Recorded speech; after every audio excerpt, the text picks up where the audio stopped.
ರಾಜ್ಯದಲ್ಲಿ ನಾಳೆ ಮೊದಲ ಹಂತದ ಮತದಾನ ನಡೆಯುತ್ತೆ. ಮೊದಲ ಹಂತದ ಮತದಾನಕ್ಕಾಗಿ 14 ಕ್ಷೇತ್ರಗಳಲ್ಲಿ ಭರ್ಜರಿ ಸಿದ್ಧತೆ ಆಗಿದೆ. ಸಿದ್ಧತೆಯ ಜೊತೆಗೆ ಭದ್ರತೆಯನ್ನು ಕೂಡ ಮಾಡಲಾಗಿದೆ. ಖಾಕಿ ಸರ್ಪಗಾವಲು ಆಯೋಗದಿಂದ ಮತದಾನಕ್ಕೆ ಸಿದ್ಧತೆ ಆಗಿದೆ. ಅದರ ಜೊತೆಗೆ ಖಾಕಿ ಸರ್ಪಗಾವಲಿರುತ್ತೆ. ಎಲೆಕ್ಷನ್ ಭದ್ರತೆಗಾಗಿ 50,000 ಪೊಲೀಸರನ್ನ ನಿಯೋಜಿಸಲಾಗಿದೆ. 14 ಕ್ಷೇತ್ರದಲ್ಲಿ ಒಟ್ಟು 65 ಅರೆಸೇನಾ ಪಡೆಗಳನ್ನ ನಿಯೋಜಿಸಲಾಗಿದೆ. ಬೆಂಗಳೂರು ಗ್ರಾಮಾಂತರ, ಮೈಸೂರಿಗೆ ಹೆಚ್ಚುವರಿ ಭದ್ರತೆಯನ್ನ ಹಾಕಲಾಗಿದೆ. ಸೂಕ್ಷ್ಮ, ಅತಿ ಸೂಕ್ಷ್ಮ 20,000 ಮತಗಟ್ಟೆಗಳನ್ನ ಅಲ್ಲಿ ವಿಂಗಡಣೆ ಮಾಡಲಾಗಿದೆ. ಸೂಕ್ಷ್ಮ ಮತ್ತು ಅತಿ ಸೂಕ್ಷ್ಮ ಮತಗಟ್ಟೆಗಳನ್ನು ಕೂಡ ವಿಂಗಡಿಸಲಾಗಿದೆ. 50,000 ಪೊಲೀಸರನ್ನ ನಿಯೋಜಿಸಲಾಗಿದೆ. ಇನ್ನು ಗ್ರಾಮಾಂತರ ಕ್ಷೇತ್ರದಲ್ಲಿ ಡಬಲ್ ಸೆಕ್ಯೂರಿಟಿ ಸಿಸ್ಟಮ್ ಅನ್ನ ಅಳವಡಿಸಲಾಗಿದೆ. ಗ್ರಾಮಾಂತರದಲ್ಲಿ 7 ಪ್ಯಾರಾಮಿಲಿಟರಿ ನಿಯೋಜಿಸಲಾಗಿದೆ. 50,000 ಪೊಲೀಸರು ಆನ್ ಡ್ಯೂಟಿ ಇರ್ತಾರೆ. 65 ಅರೆಸೇನಾ ಪಡೆ ತುಕಡಿಯನ್ನ ನಿಯೋಜಿಸಲಾಗಿದೆ. 19,701 ಮತಗಟ್ಟೆಗಳಲ್ಲಿ ಸಿಸಿಟಿವಿಯನ್ನ ಅಳವಡಿಕೆ ಮಾಡಲಾಗಿದೆ. 14 ಕ್ಷೇತ್ರದ ಮೇಲೆ ಖಾಕಿ ಹದ್ದಿನ ಕಣ್ಣಿಡುತ್ತೆ. 50,000 ಪೊಲೀಸರನ್ನ ಭದ್ರತೆಗಾಗಿ ನಿಯೋಜಿಸಲಾಗಿದೆ. 14 ಕ್ಷೇತ್ರದಲ್ಲಿ ಒಟ್ಟು 65 ಅರೆಸೇನಾ ಪಡೆಗಳು ನಿಯೋಜನೆಗೊಂಡಿದೆ.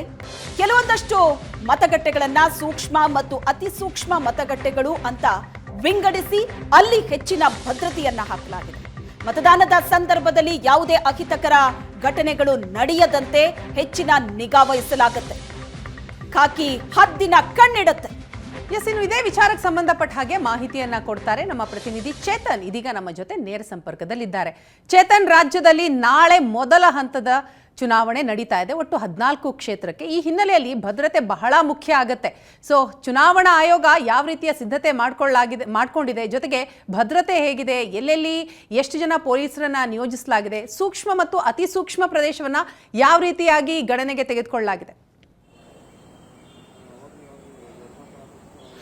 ವೀಣಾ, ಇವಾಗ ಆಲ್ರೆಡಿ ಬೆಂಗಳೂರಿನಲ್ಲಿ ಒಟ್ಟು 13,000ಕ್ಕೂ ಹೆಚ್ಚು ಜನರನ್ನ ಒಂದು ಭದ್ರತೆಗೆ ಒಂದು ನಿಯೋಜನೆ ಮಾಡ್ಕೊಂಡಿರುವಂತದ್ದು. ಅಂದ್ರೆ ಪ್ರತಿ ಬೆಂಗಳೂರಿನಲ್ಲಿ ಎಷ್ಟು ಮತಗಟ್ಟೆಗಳಿದೆ ಅಲ್ಲೆಲ್ಲವೂ ಕೂಡ ಸೂಕ್ಷ್ಮ ಮತ್ತೆ ಅತಿ ಸೂಕ್ಷ್ಮ ಅಂತ ಅಂದ್ಬಿಟ್ಟು ಮತಗಟ್ಟೆಗಳನ್ನ ಗುರುತಿಸಲಾಗಿದೆ. ಮತ್ತೆ ಸಿಪಿ ನೇತೃತ್ವದಲ್ಲೇ ಇಡೀ ಭದ್ರತೆ ಇರಲಿದೆ ಅನ್ನೋದ್ರ ಬಗ್ಗೆನೂ ಕೂಡ ಮೊನ್ನೆ ಅಷ್ಟೇ ಒಂದು ಸಿಪಿ ಮಾಹಿತಿಯನ್ನು ಕೂಡ ಕೊಟ್ಟಿರುವಂತದ್ದು.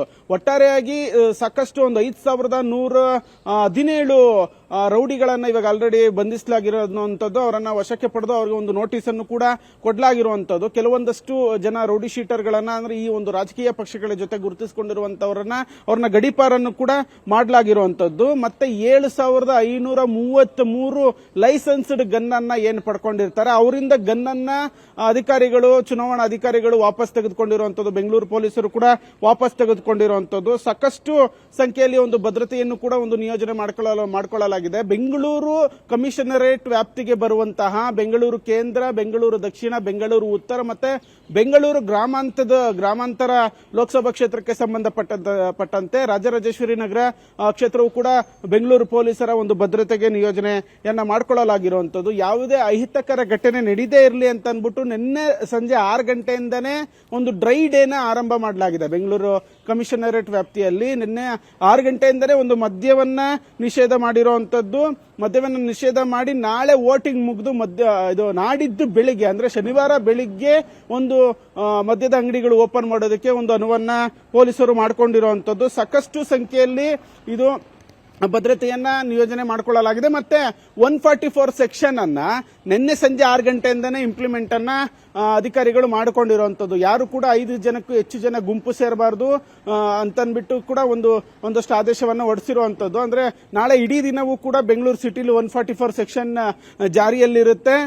ಯಾವುದೇ ಒಂದು ಗುಂಪುಗೂಡಿ ಒಂದು ಬಲವಂತವಾಗಿ ಒಂದು ಜನರಿಗೆ ಒಂದು ಮನವಿಯನ್ನ ಮಾಡೋದು ಈ ರೀತಿಯಾದ ಯಾವುದೇ ಕೂಡ ಅವಕಾಶಗಳಿಲ್ಲ. ಹೀಗಾಗಿಯೇ ಮುಂಜಾಗ್ರತಾ ಕ್ರಮವಾಗಿ ರೌಡಿ ಶೀಟರ್ಗಳ ಮನೆ ಮೇಲೂ ರೇಡ್ ಅನ್ನ ಮಾಡಿ ಅವ್ರಿಗೆ ವಾರ್ನಿಂಗ್ ಅನ್ನು ಕೊಟ್ಟಿರುವಂತದ್ದು, ಗನ್ಗಳನ್ನು ಕೂಡ ವಶಕ್ಕೆ ಪಡೆದಿರುವಂತದ್ದು. ಪ್ರಮುಖವಾಗಿ ಬೆಂಗಳೂರು ಗ್ರಾಮಾಂತರಕ್ಕೆ ಹೆಚ್ಚಿನ ಭದ್ರತೆಯನ್ನ ನಿಯೋಜನೆ ಮಾಡಿಕೊಳ್ಳಲಾಗಿರುವಂತದ್ದು. ಅರೆಸೇನಾ ಪಡೆಯು ಕೂಡ ಬೆಂಗಳೂರು ಗ್ರಾಮಾಂತರದ ಕನಕಪುರ ಇರಬಹುದು, ಮತ್ತೆ ಕುಣಿಗಲ್ ಇರಬಹುದು, ರಾಜರಾಜೇಶ್ವರಿ ನಗರ, ಮಾಗಡಿ, ರಾಮನಗರ, ಚನ್ನಪಟ್ಟಣ, ಹೀಗೆ ಸಾಕಷ್ಟು ಆನೆಕಲ್, ಹೀಗೆ ಎಲ್ಲಾ ಕ್ಷೇತ್ರಗಳಲ್ಲೂ ಕೂಡ ಅರೆಸೇನಾ ಪಡೆಯನ್ನ ನಿಯೋಜನೆ ಮಾಡಿಕೊಳ್ಳಲಾಗಿದೆ.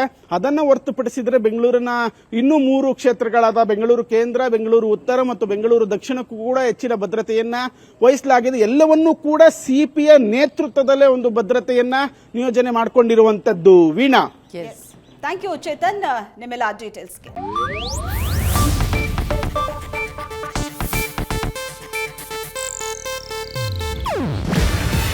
ಇದು ಏಷ್ಯಾನೆಟ್ ನ್ಯೂಸ್ ನೆಟ್ವರ್ಕ್ ಪ್ರಸ್ತುತಿ.